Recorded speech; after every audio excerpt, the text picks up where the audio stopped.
안녕하세요. 건강플러스 한주혜입니다. 기온이 낮아지면 혈관과 근육이 수축하고 유연성이 떨어지면서 어깨 통증이 나타날 때가 있습니다. 이러한 통증을 단순한 근육통이나 노화 현상이라고 넘기기 쉽지만 중장년층에게는 오십견이나 회전근개 파열이 원인인 경우도 적지 않아 주의가 필요합니다. 건강플러스 오늘 이 시간은 어깨 통증 질환에 대해서 자세히 알아보겠습니다. 우리 몸에서 가장 많이, 가장 다양한 각도로 사용되는 관절 중 하나인 어깨. 세수를 하는 사소한 동작부터 운전이나 컴퓨터 작업, 가사 노동까지 어깨는 쉴 틈이 없는데 이로 인해 중장년층은 물론 젊은 연령대에서도 어깨 통증을 호소하는 사람들이 늘어나고 있다. 어깨 통증 질환이란 어깨 관절과 그 주위를 이루는 힘줄, 관절랑, 근육 등의 이상이 생겨서 통증과 운동 제한이 나타나는 질환을 말합니다. 이 질환들은 겉으로 드러나지 않기 때문에 다른 사람에게 표가 나지 않지만 생각보다 많은 분들이 어깨 질환으로 고생하고 계십니다.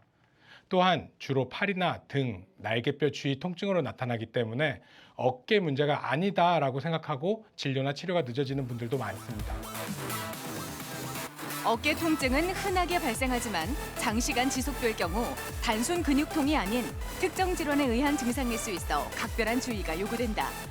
특히 여러 어깨 질환이 겉으로는 비슷한 통증 양상을 보이는 만큼 정확한 감별 진단과 맞춤형 치료가 필수적인데 오늘 TV 주치에서는 어깨 통증 질환에 대해 자세히 알아본다. 네, 오늘 도움 말씀위에 가톨릭대학교 대전 성모병원 정형외과 김경일 교수 나오셨습니다. 안녕하세요. 안녕하십니까. 네, 흔히 어깨가 아프면 나이 탓이려니 생각하고 무심코 넘기는 분들 참 많은데요. 일상에서 어깨 통증을 앓는 분들이 어느 정도인가요? 우리가 사실 어깨를 어떻게 사용하고 있는지 잘 모르는 경우가 많습니다. 네. 근데 이제 손 같은 경우는 하루에도 정말 셀 수 없이 많이 사용하잖아요. 근데 이제 손이 내가 사용하고 싶은 위치에 가게 해주는 게 어깨라고 생각하시면 될 것 같습니다. 그래서 몸통을 추구를 했을 때 손이나 팔이 원하는 위치에 가서 활동을 할 수 있게 해주는 게 어깨의 제일 중요한 기능인데 그러다 보니까 어깨 관절도 내가 인식하지 못하는 사이에 하루에 수천 번 이상 사용이 됩니다. 네. 근데 이런 어깨 관절에 통증이 생기게 되면은 뭐 간단한 세수하거나 머리를 감거나 몸을 씻는 것, 옷 입는 것 등 되게 기초적인 삶의 질이 저하가 되게 됩니다. 참 야속하게도 우리가 가장 일을 많이 하고 있고 많이 해야만 되는 50대에서 이런 어깨 질환으로 인한 통증이 가장 많이 일어나서 우리 삶을 방해하고 있습니다. 근데 성인 5명 중 1명에서 어깨 통증으로 고생을 하고 있다고 하고 유병률은 한 10%까지도 보고가 되고 있습니다. 그래서 생각보다 많은 분들이 어깨 통증으로 고생을 하고 계십니다. 네, 이렇게 어깨 통증으로 인해서 치료를 받는 환자들도 꾸준히 늘어나고 있다고요. 건강보험심사평가원의 자료를 보시면 2017년에서부터 2021년까지 총 만 5년 동안 보고된 환자 수가 19% 정도 증가하였습니다. 네. 사실 2020년이랑 2021년을 되돌려 생각해 보시면은 우리가 코비드-19 코로나 시기로 이제 대외 활동이 좀 제약이 있었던 시기임에도 불구하고 이렇게 증가했다면은 네. 이제 최근에 그런 제약이 없는 상태에서는 사실 더 큰 폭으로 증가하지 않았을까 예측이 됩니다. 네, 꾸준히 늘어나고 있는데요. 이 어깨 통증이 사실 낮과 밤도 좀 다르고 강도도 다 다른데 어떤 경우에 치료가 필요하다고 보십니까? 이제 어깨 통증 질환에서 나올 수 있는 증상은 크게 3가지 항목으로 나눌 수 있다고 보시면 되겠습니다. 그래서 어깨의 가동 범위, 팔이 얼마큼 움직여지냐 하는 가동 범위가 첫 번째 증상이 될 거고, 두 번째가 이제 통증, 세 번째가 근력, 힘이 될 것입니다. 각각을 나눠서 생각을 해보시면은 이제 팔이 움직여지는 정도가 팔을 뒤로 돌릴 때 안 돌아간다든지 네. 옷을 입고 벗는 게 힘들다 이런 증상들이 뭐 일상을 방해하지 않고 점점 나아지는 추세다라면은 조금 지켜볼 수 있겠지만 그런 증상이 내 일상을 많이 방해하고 있고 점점 악화되고 있다라면은 치료를 하는 것이 좋을 것이고요. 이제 팔을 움직일 때 통증에서 시작을 해서 점점 악화되면서 이제 가만히 있을 때 통증이나 심지어는 이제 야간에 통증이 있어서 잠을 방해받거나 잠을 못 자는 경우도 있으십니다. 일상생활을 방해하는 정도의 통증이 있다면 마찬가지로 치료가 필요할 것입니다. 마지막으로 힘 면에서 봤을 때 이제 어깨에 근력이 하는 일은 이제 팔을 들어 올리고 앞서 말씀드린 것처럼 손을 위치에 가져다 놓는 건데 팔에 힘이 빠져서 자꾸 물건을 떨어뜨린다거나 팔을 들어 올리는 것 자체가 내 팔이 무겁게 느껴진다라면은 좀 빠른 치료가 필요할 것입니다. 네, 어깨 통증을 일으키는 질환도 참 다양할 것 같은데요. 어떤 질환들이 있을까요? 어깨 통증을 유발하는 질환은 정말 많습니다. 근데 이제 가장 흔한 질병들은 오십견이랑 회전근개 질환입니다. 이 두 가지가 전체의 80% 이상을 차지하고 있고 나머지 이제 석회화 건염, 감염성 질환, 관절염 등으로도 어깨 통증이 유발이 되고요. 심지어 이제 목 디스크 때문에도 어깨 통증이 나타나기도 합니다. 네, 어깨 통증을 유발하는 질환 중 80% 이상이 회전근개 파열과 오십견이라고 언급을 해주셨는데요. 이 두 가지를 오늘 좀 구체적으로 살펴보도록 하겠습니다. 먼저 오십견, 어떤 질환인가요?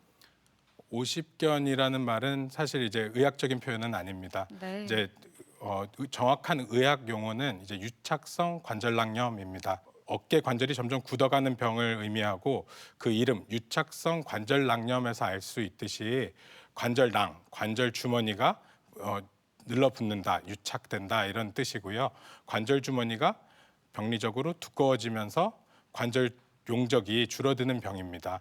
그래서 관절 용적이 줄어들다 보니 관절이 움직여지는 범위, 결국엔 팔이 움직여지는 범위가 점점 줄어들게 됩니다.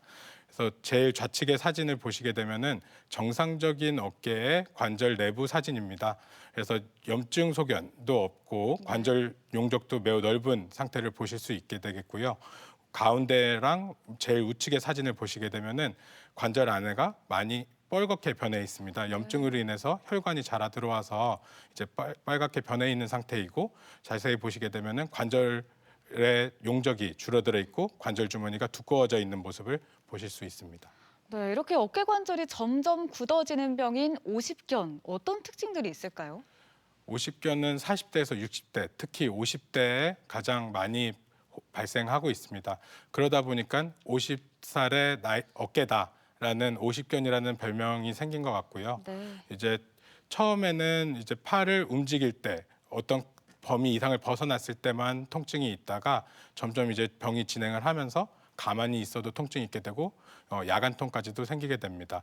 근데 가장 오십견의 특징이다라고 생각하는 것은 어깨 관절의 가동 범위가 감소되는 것입니다. 네. 어깨 관절의 가동 범위가 감소가 되게 되면은 팔의 움직임이 제한이 되게 됩니다. 네, 그런데 어떤 분들은 오십견을 그냥 두기만 하면 저절로 낫는다 이렇게 말씀하시는 분들도 계신데 실제로도 그럴까요?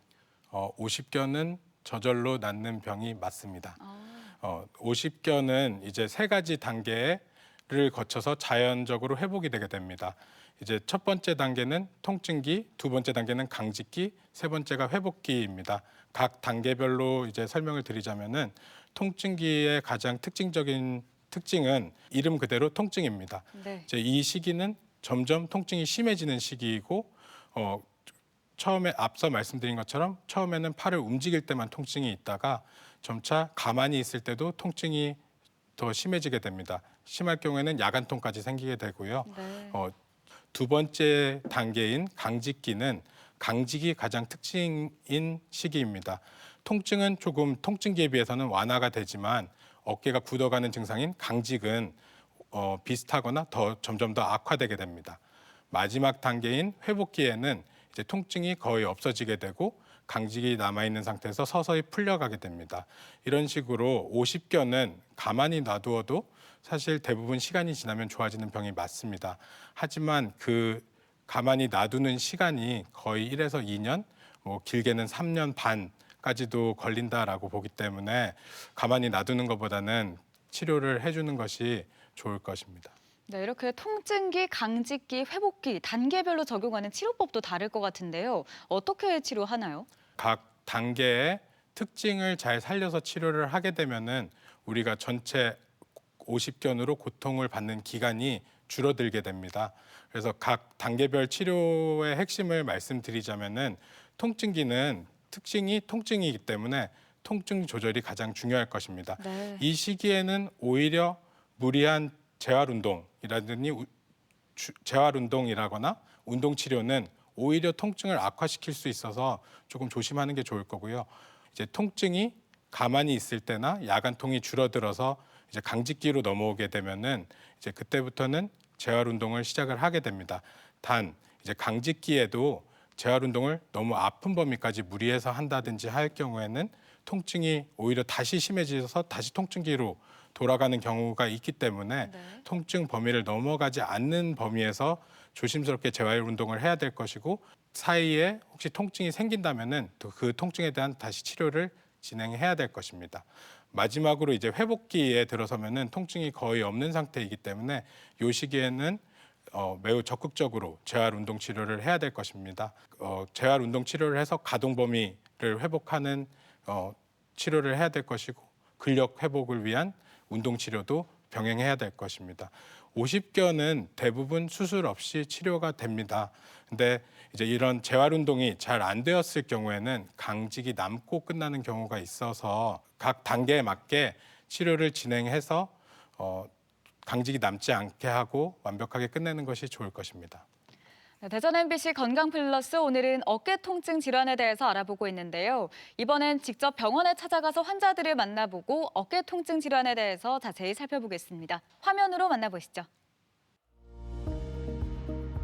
의학적으로는 동결견 또는 유착성 관절낭염이라 불리는 질환 50견. 어깨 관절을 둘러싼 관절낭에 염증과 유착이 발생하면서 관절이 점차 굳어지는 질환이다. 이로 인해 어깨 통증이 발생하고 관절 운동 범위가 서서히 제한되면서 팔을 들거나 돌리는 동작이 어려워지는데 전체 인구의 약 2 내지 5%에서 발생하는 것으로 알려져 있다. 어디가 불편하셔서 오셨나요? 오른쪽 어깨가 아파서 왔거든요. 오른쪽 어깨가 아프세요? 네. 한 대략 몇 월 달쯤부터 아프십니까? 잘 기억은 안 나지만 한 2개월, 3개월 정도부터 2, 아프기 3개월 시작했어요. 정도 되셨고요. 혹시 어깨 통증이나 팔 통증 때문에 자다가 깬다든지 잠을 방해받은 적이 있으실까요? 자다가 매일 아파갖고 새벽에 계속 깨거든요. 네. 그리고 옷을 입고 벗을 때가 너무 옷 입고 벗을 불편하고 때. 운전을 하고 나서 혹시 차 뒤쪽에 물건을 집으려고 하면 맞습니다. 어깨가 막 빠지는 것 같아요. 주로 팔을 뻗을 때, 네, 뒤로 맞습니다. 뻗을 때 아프시고요. 네네. 그러면은 아파서 다른 병원에서 검사를 해보거나 치료를 받아보신 적이 있으실까요? 아니요, 너무 아파서 이 병원 오늘 처음 온 겁니다. 오늘 처음 오셨고요. 예. 알겠습니다. 50견은 특히 40대 이상 중장년층에서 많이 나타나며 장시간 같은 자세로 생활하거나 어깨 사용이 줄어들게 된 경우 서서히 시작되는 경우가 많다. 통증보다 관절 움직임 감소가 먼저 나타나는 경우가 많아 초기에는 질환으로 인식하지 못하고 지나치기 쉽다. 이 환자는 50대 초반 환자로 3개월간 지속된 통증으로 내원하여 확인한 이학적 검사에서 어깨 관절의 강직, 즉 팔이 움직여지는 범위가 줄어든 상태이지만 힘이 빠지거나 하지는 않습니다. 환자가 시행한 MRI를 보시면 관절 주머니가 두꺼워져 있고 관절 주머니에 용적이 줄어들어 있습니다. 이 환자는 50견의 단계 중 통증기에 해당하여 우선적으로 통증에 대한 치료를 진행하여 통증을 조절할 것이고 통증이 조절된 후에 재활 운동을 시작하여 어깨 관절 운동 범위를 회복할 것입니다. 현재는 통증이 너무 심해 일상생활에 제한이 많고 수면에 방해도 있어 주사 치료 등으로 통증 조절을 할 예정입니다. 50견이 의심되면 우선 검사를 통해 어깨를 모든 방향으로 움직일 때 제한이 있는지를 확인한다. 이어 엑스레이 검사를 통해 뼈에는 이상이 없는지 혹은 관절염 등의 다른 질환 유무를 확인하고 초음파 검사를 통해 어깨 주변에 힘줄인 회전근개의 파열 여부를 확인하며 50견과 감별한다. 또한 추가적으로 MRI 검사를 통해 관절낭의 두께와 염증 상태를 파악할 수 있다. 어디가 불편하셔서 오셨나요? 한 반년 전쯤서부터 왼쪽 어깨가 너무 아파서 이렇게 찾아뵙게 됐습니다. 혹시 그러면은 지금처럼 어깨가 아프셔가지고 다른 병원에서 치료를 받으신 적이 있으실까요? 아니면 오늘 처음 오셨나요? 아니요, 저기 얼마 전부터 근처 병원에서 주사도 맞고 재활 치료도 하라고 해서 했고 나름대로 뭐 물리 치료도 열심히 했다고 했는데도 계속 아파서 선생님 찾아뵙게 됐습니다. 혹시 어깨나 팔이 아픈 거 외에 다른 증상은 없으세요? 선생님, 이렇게 팔을 올릴 때 이렇게 무거운 느낌이 들고요. 그리고 제일 중요한 거는 이렇게 물건을 자주 놓쳐요, 선생님. 회전근개 파열은 어깨 관절을 감싸며 움직임을 조절하는 힘줄 조직이 손상되거나 끊어지면서 통증을 유발하는 질환이다. 초기에는 팔을 특정 각도로 움직일 때 불편함을 느끼는 수준이지만 시간이 지나면서 통증이 반복되거나 야간 통증으로 수면에 어려움을 겪게 된다. 이 환자는 60대 후반의 환자로 이학적 검사에서 어깨 관절의 운동 범위가 줄어들지는 않았으나 어깨 근육을 이용하는 팔을 힘이 빠지는 증상이 특징적입니다.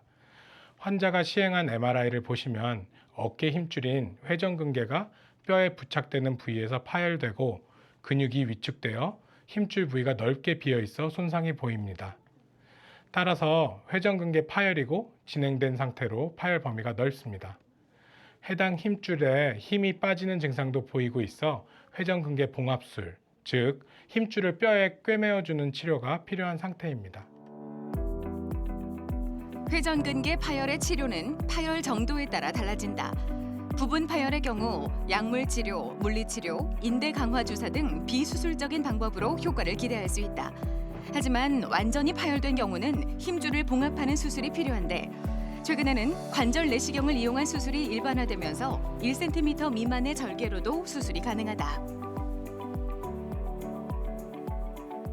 어깨 관절은 손을 필요한 위치에 갈 수 있게 해주는 몸통의 축이 되어 우리 일상에 매우 중요한 역할을 합니다.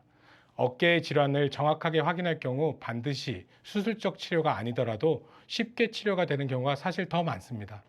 수술적 치료가 필요한 경우에도 진단이 늦어지면 질병이 많이 진행된 상태에서 치료가 더 복잡해지거나 치료의 방식이 바뀌어야 하는 경우도 생깁니다. 몸이 보내는 주의해야 하는 신호와 지켜볼 수 있는 상황을 구분하여 생각한다면 치료 시기를 놓치거나 제대로 치료가 되지 않아 통증으로 오래 고생하시는 일은 없을 겁니다. 50견이나 회전근개 파열과 같은 어깨 질환은 손상 정도와 진행 단계에 따라 치료가 달라지는데 자칫 통증을 오래 방치하게 되면 치료가 어려워지고 오랜 회복 기간이 필요할 수 있다. 겨울철 팔 움직임이 어려워지고 어깨 통증이 지속된다면 지금 바로 병원을 찾아 정확한 진단을 받아봐야 한다. 병원을 찾아가서 환자들을 만나보고 어깨 통증 질환에 대해서 알아봤습니다. 계속해서 이번엔 회전근개 파열에 대해서 알아볼 텐데요. 먼저 회전근개 우리 몸에서 어느 곳에 있는 건가요? 사실은 오십견처럼 익숙한 명칭은 아닐 겁니다. 아마 처음 들어보시는 분들도 있을 거고 도대체 회전근개가 뭔가부터 궁금하실 텐데요. 네. 우리 이제 요게 이제 어깨 모형이 되게 되는데 우리 어깨 뒷면에 보면은 날개뼈라고 넓적한 뼈가 등 쪽에 있습니다. 네. 이 날개뼈의 앞면, 윗면, 뒷면에 크게 네 가지의 근육이 붙게 되는데 그 근육들이 팔 쪽으로 힘줄을 내서 팔 꼭대기에 붙게 됩니다. 그래서 결국에는 그 날개뼈에 있는 근육들이 수축을 하게 되면은 팔에 붙어 있는 힘줄이 당겨져서 팔을 들어 올리고 움직일 수 있게 되는 네. 그런 구조로 이제 회전근개는 팔을 움직이는데 매우 중요한 역할을 하는 구조물이다라고 생각하시면 될 것 같고 팔에서부터 등 쪽으로 날개뼈 쪽으로 이제 붙어 있기 때문에 어깨 통증 질환이 있는 환자분들이 어깨만 아픈 게 아니라 보통은 팔이나 나는 어깨 뒤쪽 등 쪽이 아파요라고 말씀하시는 경우가 많습니다. 오히려 어깨는 나는 별로 아프지 않다라고 심지어 말씀하시는 분들도 있습니다. 네, 이렇게 어깨 관절을 감싸는 4개의 힘줄이 파열되는 회전근개 파열 살펴봤는데요. 이 회전근개 파열 구체적으로 어떤 질환인지 살펴볼까요? 예, 회전근개 파열이란 그 말 그대로 회전근개 어깨에 있는 힘줄군이 이제 찢어지는 병을 말합니다. 나이가 들어가면서 힘줄도 똑같이 나이를 먹고 퇴행성 변화, 노화되게 됩니다. 그래서 노화가 되어 있는 힘줄이 자꾸 반복적인 사용, 반복적인 자극, 외상을 받게 되면은 파열로 진행을 할 수 있게 됩니다. 우리가 이제 어깨 회전근개에 사실 무리가 많이 되는 어깨 회전근개가 주로 하는 역할이라고 하는 게 팔을 움직이는 거라고 말씀을 드렸었는데요. 네. 고령의 노동 인구가 자꾸 증가하고 있고 스포츠 활동 인구도 증가하고 컴퓨터를 하거나 스마트폰을 보는 등의 활동이 늘어나고 있기 때문에 이 회전근개 파열 환자가 점차 증가하는 추세입니다. 네, 앞서 50견은 40대에서 60대에 호발한다고 하셨는데요. 회전근개 파열은 특정 연령대에서 더 많이 발병하나요? 사실 회전근개 파열도 마찬가지입니다. 네. 뭐 회전근개 파열뿐만 아니라 석회화 건염도 40대에서 60대, 50대가 가장 많은 환자군을 보유하고 있습니다. 그래서 사실 나이만 갖고 내가 50살이니 50견이다라고 생각하는 건 좀 제한이 있을 거고요. 나이가 50대라더라도 어떤 특정 증상들이 있다면은 이게 회전근개 파열의 시작이 아닐까 아니면 좀 진행된 상태가 아닐까라고 생각을 해보시고 진료를 보시는 것을 추천드립니다. 네, 회전근개 파열의 통증이 어느 정도인지 사실 감이 안 오는데요. 심한지 궁금합니다. 사실 회전근개 앞서 말씀드린 힘줄 이쪽 어깨 쪽에 있는 힘줄에는 신경이 존재하지는 않습니다. 네. 그래서 어깨 힘줄이 찢어지거나 끊어진다고 해서 갑자기 통증을 확 느끼지는 못하고요. 그러다 보니까 무증상의 회전근개 파열, 통증이 전혀 없는 회전근개 파열도 드물지 않습니다. 그래서 60대에서는 약 한 20에서 30% 정도 무증상 회전근개 파열이 있고 네. 70대 이상에서는 40%까지도 통증이 없는 회전근개 파열도 있습니다. 네, 그렇다면 파열의 크기가 클수록 이 통증도 높아질까요? 파열이 커지면은 더 아플 거다라고 생각하기 매우 쉬울 것 같습니다. 네. 근데 실제로 환자를 보다 보면은 오히려 완전히 끊어지지 않은 부분 파열에서 더 아파하는 환자들이 있고 엄청 심하게 진행된 상태에서 저한테 오셨음에도 불구하고 별로 안 아파하시는 경우도 있습니다. 네. 근데 앞서 말씀드린 것처럼 이 힘줄에는 신경이 없기 때문에 힘줄 자체가 파열이 된 거를 인지해서 통증을 느끼는 것은 아니고요. 힘줄 위에 있는 활액낭, 우리가 활액 주머니에 염증이 생겼을 때 통증을 느끼게 됩니다. 그래서 염증이 더 심한 경우에는 통증이 더 심할 것이고 염증이 별로 없는 경우에는 통증이 심하지 않습니다. 네, 회전근개 파열은 또 파열의 크기와 통증이 비례하지 않는다는 점이 참 신기한데요. 회전근개 파열 치료는 어떻게 할까요? 사실 회전근개 파열이 되면 수술을 할 거다라고 생각하시기 쉬울 것 같습니다. 하지만 모든 환자가 수술의 대상이 아니다라는 게 제일 중요할 것 같습니다. 파열이 어느 정도 되었나, 파열된 부위와 환자의 증상이 일치하는지, 환자의 나이가 어떻게 되는지, 환자의 활동량이 적은지 많은지 등을 종합적으로 고려해서 치료 방침을 정하고 있습니다. 이런 보존적 치료라면 보통 약물 치료 이런 걸 뜻할까요? 보존적 치료라고 하는 거는 이제 수술 외적인 치료를 전체를 다 일컫는 거다라고 생각을 하시면 될 것 같습니다. 그래서 우리가 뭐 주사 치료도 보존적 치료의 하나가 될 것이고 네. 재활 치료, 물리 치료, 뭐 통증 약을 먹는 통증 조절 치료도 또한 보존적 치료에 해당되게 됩니다. 약을 복용하지 않고 경과 관찰을 하는 것조차도 보존적 치료에 해당될 수 있겠습니다. 네, 이렇게 보존적 치료를 통해서도 상태가 호전되지 않는다면 수술이 필요한 경우가 있을 텐데요. 어떤 경우에 수술이 필요할까요? 그래서 우리가 회전근개 파열이 뭐 부분층 파열이 돼 있는 경우에는 조금 지켜볼 수 있겠지만 회전근개가 힘줄이 뼈에서 완전히 분리되어 있는 구멍이 나 있는 전층 파열인 경우거나 또는 파열이 자꾸 크기가 커지는 경우에는 수술적인 치료가 필요합니다. 그리고 파열이 진행을 안 하더라도 3에서 6개월간 충분한 기간 동안 보존적인 치료를 했는데도 일상생활에 제약이 심하고 통증이 오래 지속되면은 그 회전근개 파열이 근본적인 원인이 되는 것이기 때문에 그 네. 원인에 대한 치료가 필요할 것입니다. 가운데 사진을 보시면은 이게 회전근개 파열이 되어 있는 관절경 사진입니다. 그래서 네. 좌측 아래에 하얗게 보이는 부분이 팔뼈의 꼭대기 부분이라고 생각하시면 되겠습니다. 우측으로 이렇게 C자 모양으로 벌어져 있는 부분이 힘줄의 끝 부분이고요. 원래는 요 C자 부분이 요 뼈의 더 안쪽 부분까지도 붙어 있어야 되는데 네. 파열이 돼서 안쪽으로 말려 들어가 있는 모습이 보이고 있고 마지막 사진은 이제 봉합 치료, 이제 관절경적 봉합술을 시행한 사진입니다. 네, 상태가 호전되기 위해서는 빠른 진단과 치료가 무엇보다 중요할 것 같은데요. 치료를 하지 않고 방치한다면 어떻게 될까요? 회전근개 파열이 전층 파열이 되었을 경우에는 이제 근육 앞서 말씀드린 날개뼈에 붙어 있는 회전근들의 근육의 위축, 근육이 쪼그라들면서 지방으로 변하는 지방 변성이 발생되게 됩니다. 그렇게 되면은 그 회전근개 쪽에 구멍이 점점 더 커지게 됩니다. 구멍이 나고 나서부터는 조금 그 진행 속도가 빨라진다라고 봅니다. 그래서 일부 연구들에서는 1년에 수밀리미터까지도 진행을 하는 경향이 있다라고 보고가 되고 있고요. 작은 파열일 때는 쉽게 원래 위치에다가 봉합을 깔끔하게 할 수 있겠지만 이제 파열이 커지면은 점점 봉합의 난이도도 올라가게 되고 내 힘줄이 다 당겨와지지 않는 경우에는 다른 조직을 이식을 하는 형태로 해서 추가적인 치료가 필요하게 되고요. 이게 아예 그런 치료까지도 안 되는 상태다라면은 인공관절 치환술을 해야 되는 경우까지도 생기기 때문에 치료 시기를 놓치지 않는 것이 중요할 것 같습니다. 네, 어깨 통증을 일으키는 질환인 회전근개 파열과 오십견에 대해서 좀 더 구체적으로 살펴봤는데요. 이 두 가지에 명확한 차이점이 있을 것 같거든요. 어떻게 구분할 수 있을까요?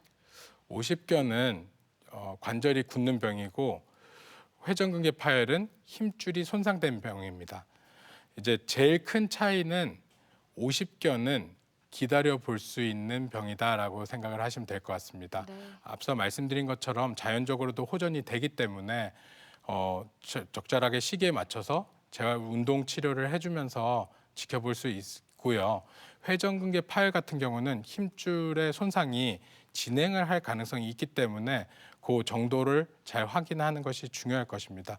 두 질병 중 내가 어느 쪽이냐에 따라서 치료 전략이 완전히 다르고 최종적으로 수술을 하게 될 수 있는 경우도 있기 때문에 둘을 잘 구분해서 치료를 받는 것이 중요하겠습니다. 네, 이렇게 어깨 통증으로 병원을 찾는 분들이 점점 더 늘어나고 있는데요. 오셔서 자주 묻는 질문이 있다고요? 쉽게 주사 치료를 하는 경우도 있고 재활 치료도 많이 받고 계십니다. 그러다 보니까 오셔서 주사는 얼마 간격으로 몇 번이나 맞아야 됩니까? 라고 물어보시는 경우가 있는데요. 주사 치료는 사실 어떤 기간이나 횟수를 정해놓고 하지는 않습니다. 네. 주사 치료는 기본적으로는 이제 통증 치료다라고 생각을 하기 때문에 필요한 순간에 이제 사용을 하고 있습니다. 재활 운동은 아파도 참아가면서 해야 되지 않나요? 운동은 좋은 거 아닌가요? 이렇게 물어보시는 경우도 많은데 이제 재활 운동도 아파도 참아가며 해야 되는 경우도 간혹은 있습니다. 하지만 네. 대부분의 질병에서는 아프지 않은 범위에서 조심스럽게 해야 되고 일부 질환의 경우는 재활 운동이 오히려 병의 진행시킬 수도 있기 때문에 잘 구분해서 전문가와 상의해서 진행을 하셔야 될 거고요. 마지막으로 우리 민족이 이제 참는 것을 되게 미덕으로 생각하는 민족이다 보니 이제 통증을 약이나 주사로 조절을 하지 않고 참아내는 게 몸에 더 좋은 것 아니냐 이렇게 물어보시는 경우가 많습니다. 근데 사실 통증이 너무 심해서 일상생활에 제약이 있고 야간통 때문에 내가 잠도 잘 못 자고 있어서 삶의 질이 떨어진다면 오히려 그로 인해서 전신적인 질환들이 생길 수 있기 때문에 내 일상생활을 방해하고 내 삶의 질을 떨어뜨리는 정도의 통증은 조절을 하는 게 더 몸에 좋습니다. 네, 앞서 주사 치료에 대한 질문도 많이 하신다고 하셨는데요. 주사 치료 아무래도 부작용이나 내성을 걱정하는 분들도 많으실 것 같은데 주사 치료를 자주 해도 상관이 없을까요? 주사 치료는 통증을 줄이기 위한 치료다라고 생각을 하시는 게 더 좋을 것 같습니다. 주사를 통해서 우리가 예를 들어서 회전근개 파열이 있을 때 그 찢어진 힘줄이 다시 가서 붙을 거냐?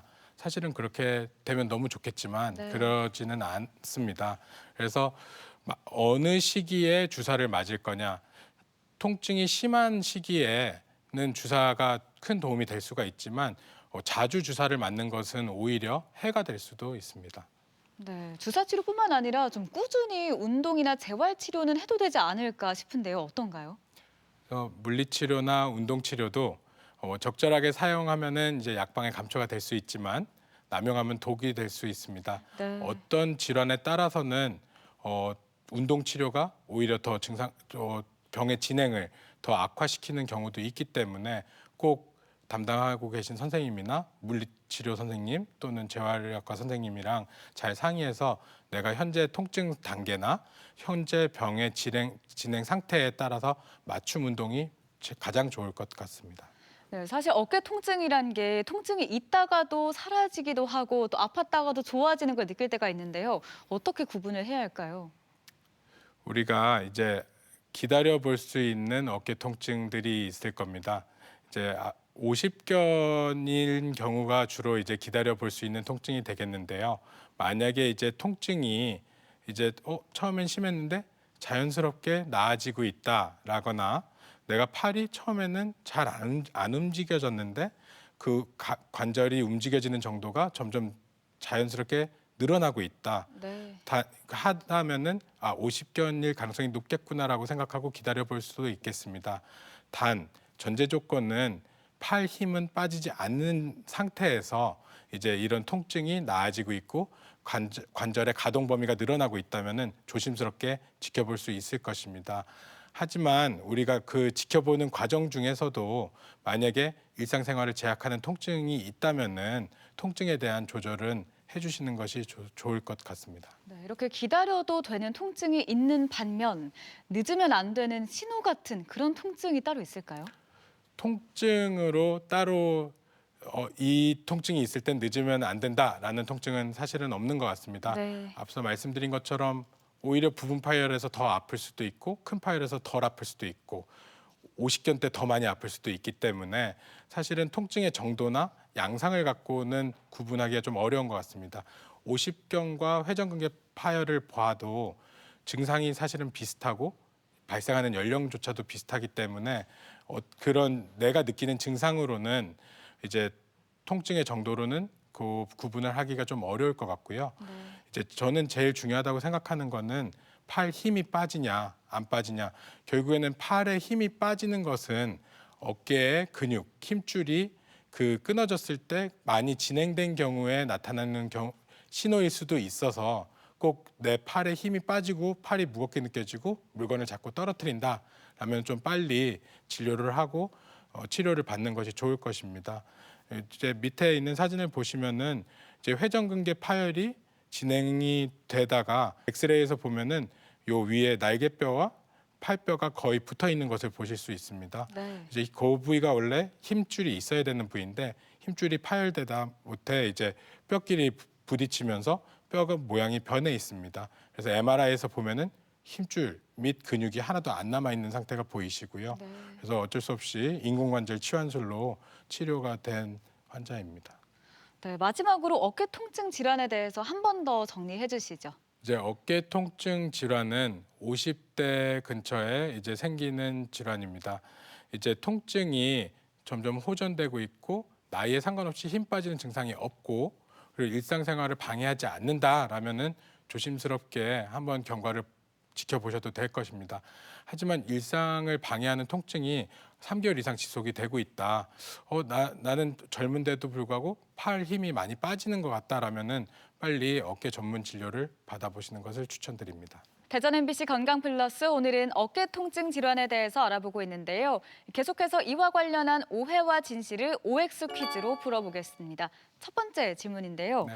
50견은 50대에만 생긴다. O일까 X일까요? X입니다. X요? 예. 50견은 50대에 주로 생긴다가 맞는 말이 될 것 같고 네. 이제 50대 이전 40대에도 생길 수가 있고 더 나이가 많이 들어서도 생길 수가 있습니다. 20대에도 50견이 생기는 경우가 있습니다. 네, 이어서 OX 질문 드리겠습니다. 팔이 잘 올라가지 않으면 50견을 의심해야 한다. 이건 O일까 X일까요? 이거는 O이기도 하고 X이기도 합니다. 이제 팔이 올라가지 않으면은 50견이다는 아닐 것 같고요. 네. 50견에서도 팔이 안 올라갈 수 있고 회전근개 파열에서도 팔이 안 올라갈 수 있습니다. 네, 다음 질문입니다. 평소에 자주 기지개를 켜면 회전근개 파열을 예방할 수 있다. 이거 O일까 X일까요? X입니다. 회전근개 파열은 예방하기 어려울 것 같습니다. 오히려 기지개를 펴는 동작이 어깨 힘줄, 회전근개에 반복된 자극을 오히려 줄 수가 있기 때문에 그렇다고 그럼 기지개를 피면 안 되는 거냐? 사실은 50견 입장에서 봤을 때는 그렇게 부드러운 관절 운동이 오히려 예방하는 데 도움이 될 수도 있을 것입니다. 그래서 네. 통증이 없는 범위에서는 기지개를 꾸준히 켜주시는 것도 좋을 것 같습니다. 네, 마지막 질문입니다. 회전근개 파열은 치료 후에도 재발이 잘 된다. 이건 왜일까 있을까요? 사실은 O라고 봐야 될 것 같습니다. 근데 이제 그러면은 왜 회전근개 파열을 치료했는데도 재발을 할 것이라면 왜 치료를 해야 되는가 이런 의문이 드실 수 있는데요. 네. 회전근개 파열 자체가 노화 이제 힘줄이 약해진 상태에서 발생하는 병이다 보니 이제 치료를 하고 나서도 우리 노화된 힘줄이 다시 젊어지지는 않습니다. 그렇기 때문에 봉합한 부위에서 다시 재파열이 된다든지 봉합하지 않은 부위에서 파열이 일어날 수도 있어서 사실은 재발률은 다른 병에 비해서는 좀 높은 편입니다. 대전 MBC 건강플러스 오늘은 어깨 통증 질환에 대해서 알아보고 있는데요. 계속해서 시청자 여러분들의 궁금증 풀어보는 시간 갖겠습니다. 첫 번째 질문 드리겠습니다. 회전근개 파열과 오십견 중에 어떤 게 더 치료하기 어려운가요? 환자 입장과 의사 입장이 조금 다를 것 같습니다. 환자분들은 사실은 회전근개 파열은 들어본 적이 없는 말일 네. 경우가 더 많고요. 오십견이라고 하는 것은 내가 어릴 때부터 어른들한테 들었을 수도 있고 주변 사람들한테 많이 듣기도 하기 때문에 막연하게 그 단어에서 주는 무서운 느낌이 있습니다. 그러다 보니까 오십견이다라는 부분에 대해서 되게 크게 이제 충격을 받고 하시는 경우도 있는데요. 사실 의사 입장에서 보자면은 회전근개 파열 같은 경우는 수술적인 치료까지도 필요한 경우가 많기 때문에 오히려 더 난이도가 있고 네. 환자를 더 오래 치료를 해야 되는 경우가 많다라고 보고요. 오십견 같은 경우는 사실은 그 기간 단계에 맞춰서 치료를 한다면은 되게 쉽게 치료가 되기 때문에 훨씬 쉽게 느껴지고 있습니다. 환자 입장에서 생각을 해본다면은 사실은 오십견은 병원을 안 다니면서 아픈 기간이 좀 더 긴 경향이 있기 때문에 네. 오십견이 더 낫지 않는다라고 생각하실 수도 있을 것 같습니다. 네, 한 가지 질문이 더 있는데요. 네. 회전근개 파열을 당했을 때 콜라겐을 섭취하면 좀 더 좋아지나요? 콜라겐을 많이 먹어서 회전근개 힘줄도 튼튼해진다면 너무 좋을 것 같습니다. 네. 근데 이제 콜라겐을 우리가 섭취를 하게 되면은 장에서 이제 아미노산으로 분해가 되면서 이제 영양적으로는 좋아질 수 있으실 것 같습니다. 하지만 그 영양소가 힘줄로 가서 이제 틀어진 힘줄이 붓거나 하지는 않습니다. 네, 끝으로 어깨 통증 질환에 대해서 꼭 기억해야 할 점 한마디로 요약해 주시면 좋을 것 같은데요. 어깨 통증 질환은 네모다. 어떻게 요약하시겠나요? 어깨 통증 질환은 타이밍이다. 타이밍. 라고 생각합니다. 이유가 뭔가요? 이제 언제 진료를 받으러 갈 거냐, 언제 치료를 해야 되냐, 이 상황은 치료를 할 거냐 해야만 되는 상황이냐 아니냐는 결국에는 타이밍이고 회전근개 파열에 있어서 치료도 타이밍을 잘 지켰을 때는 더 좋은, 더 오랫동안 내 힘줄을 잘 쓸 수 있을 것이고요. 그 시간 타이밍이 잘 안 맞았을 경우에는 내가 앞으로도 계속 고생을 하게 될 가능성이 높아질 것입니다. 대전 MBC 건강플러스 오늘은 어깨 통증 질환에 대해서 알아봤습니다. 지금까지 도움 말씀에 정형외과 김경일 교수 함께했습니다. 오늘 말씀 감사합니다. 감사합니다. 이어서 운동과 함께 건강한 하루를 열어드리는 건강 틈새 운동 시간인데요. 모두 함께 운동할 준비 되셨나요? 안녕하세요. 대전 을지대학교 병원 물리치료사 강동환입니다. 요즘 엉덩이 뒤쪽이나 허벅지 뒤쪽에 통증을 호소하시는 환자분들이 많이 내원하고 계시는데요. 혹시 이런 분들은 어떤 이유 때문에 이런 통증을 호소하는 걸까요? 많은 분들이 디스크 탈출증 때문이라고 생각하실 것 같습니다. 하지만 엉덩이 뒤쪽이나 허벅지 뒤쪽의 증상들은 이상근 증후군으로부터 비롯되는 경우가 많습니다.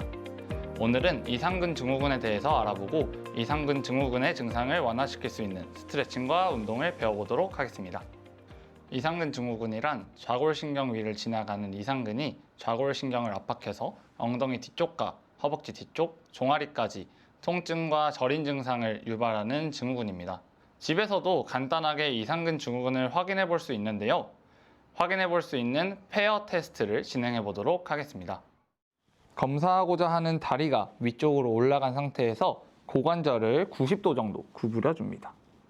이때 무릎도 같이 90도로 만들어주시면 좋습니다. 이후에 무릎을 바닥으로 닿을 수 있게 고관절의 모음 동작을 가져가 줍니다. 이때 발과 무릎이 모두 다 바닥에 닿을 수 있도록 해주시면 되겠습니다. 이후에 발을 바닥에서 떼는 고관절의 내회전 동작을 만들어 주겠습니다. 발을 들어 올렸을 때 엉덩이 뒤쪽이나 허벅지 뒤쪽, 종아리까지 저리거나 통증이 느껴지신다면 이상근 증후군을 의심해 보실 수 있겠습니다. 해당 동작을 통해 증상이 느껴지셨다면 이상근의 긴장도를 낮춰주고 비교적 약화된 둔근의 활성화를 시켜주는 것이 중요합니다. 첫 번째 스트레칭은 싯본 스트레칭입니다. 저희가 의자에 앉아 있을 때 엉덩이와 의자가 닿는 부분의 뼈를 싯본이라고 얘기합니다. 이상근이 짧아져 있거나 과도하게 긴장되어 있는 경우 양쪽에 있는 싯본이 가까워지면서 고관절의 통증을 유발할 수 있습니다. 우선 바닥에 네발 기기를 취해 줄 건데요. 어깨 아래에 손이 올 수 있도록 손을 위치해 주시고 다리 또한 골반 넓이 정도로 벌려주시고 무릎이 90도가 될 수 있도록 유지해 줍니다. 이 상태에서 스트레칭 하고자 하는 다리를 반대쪽 다리 앞쪽으로 가져가 줍니다. 이후 반대쪽 다리는 뒤쪽으로 쭉 내려주세요. 이후에 팔꿈치를 바닥에 대줍니다. 이때 스트레칭 하고자 하는 쪽의 팔을 앞쪽으로 보내주시고 반대쪽 팔은 몸쪽으로 붙여주면 되겠습니다. 이 자세를 유지하게 되면 엉덩이 바깥쪽이 늘어나면서 양쪽에 있는 싯본이 늘어날 수 있습니다. 그렇기 때문에 한쪽 다리만 진행하기보다는 양쪽 다리 번갈아 가면서 1분씩 3세트 진행해 주시면 되겠습니다. 다음은 의자에서 진행할 수 있는 간단한 이상근 스트레칭입니다. 먼저 양 무릎이 90도가 될 수 있도록 의자에 앉아주면 되겠습니다. 이후에 스트레칭 하고자 하는 쪽 다리를 반대쪽 다리로 꼬아 올려주세요. 이때 발이 몸쪽으로 가까워지게 되면 강도가 조금 더 강해지고 멀어지게 되면 강도가 약해지니까 이 부분은 본인에 맞게 강도를 조절하시면 되겠습니다. 다리를 올린 이후에 허리를 숙여줄 건데요. 아랫배와 우리 허벅지가 만난다는 느낌으로 천천히 스트레칭을 진행해 줍니다. 이렇게 허리를 숙이면 아까 스트레칭과 동일하게 허벅지 바깥쪽 늘어나는 느낌을 받으실 수 있습니다. 허리를 숙이면 숙일수록 이상근 스트레칭의 효과가 늘어나기 때문에 버틸 수 있는 정도로 최대한 허리를 구부려서 이상근을 쭉 늘려주시면 되겠습니다. 스트레칭을 완료했다면 이상근이 늘어난 만큼 그 범위에서 이상근이 적절하게 쓰일 수 있도록 운동을 진행해 주어야 합니다. 저희가 해볼 첫 번째 운동은 피존 레이즈입니다. 우선 네발기기 자세로 자세를 취해줍니다. 앞선 스트레칭과 동일하게 운동하고자 하는 쪽의 다리를 반대쪽 다리 앞쪽으로 위치를 시켜주시고요. 반대쪽 다리는 뒤쪽으로 쭉 늘려주시면 됩니다. 이 상태에서 손을 한 손 정도 앞쪽으로 이동시켜 주시고 운동하고자 하는 다리와 팔을 이용해서 우리 몸을 앞뒤로 이동시켜 주시면 되겠습니다. 해당 동작은 상대적으로 쉬운 동작이기 때문에 20개씩 3세트 진행해 주시면 되겠습니다.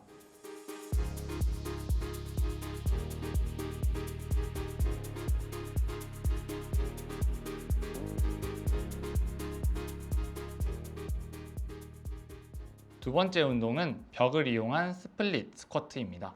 우선 벽 앞에 반무릎 자세로 서주시면 되겠습니다. 이때 벽과의 거리는 한 팔 간격 정도로 앉아주시면 되겠습니다. 이 상태에서 벽을 가볍게 밀어주시면 운동하고자 하는 쪽의 고관절이 자연스럽게 접히는 느낌을 받으실 수 있습니다. 벽을 가볍게 민 상태를 유지하면서 자리에서 일어나 줄 건데요. 이때 손이 벽에서 떨어지지 않도록 주의하면서 자연스럽게 일어나 주시면 되겠습니다.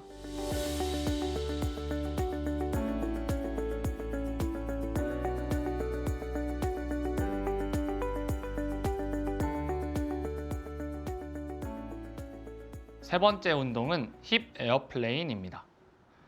우선 벽을 이용해야 하는데요. 벽 앞에 2발 간격 정도로 서주시면 되겠습니다. 운동하고자 하는 쪽의 반대쪽 다리를 가볍게 뒤쪽으로 보내주면 되겠습니다. 벽은 밀거나 당기는 것이 아니라 가볍게 손만 균형을 유지하는 정도로 잡는다고 생각을 하시고 반대쪽 다리를 들어주면서 고관절을 접어줄 겁니다. 이 상태에서 골반을 바깥쪽으로 열어줄 건데요. 골반과 몸통이 수평을 유지하면서 함께 바깥쪽으로 열어주면 되겠습니다. 해당 동작은 난이도가 좀 있기 때문에 15개씩 3세트 반복해 주시면 되겠습니다.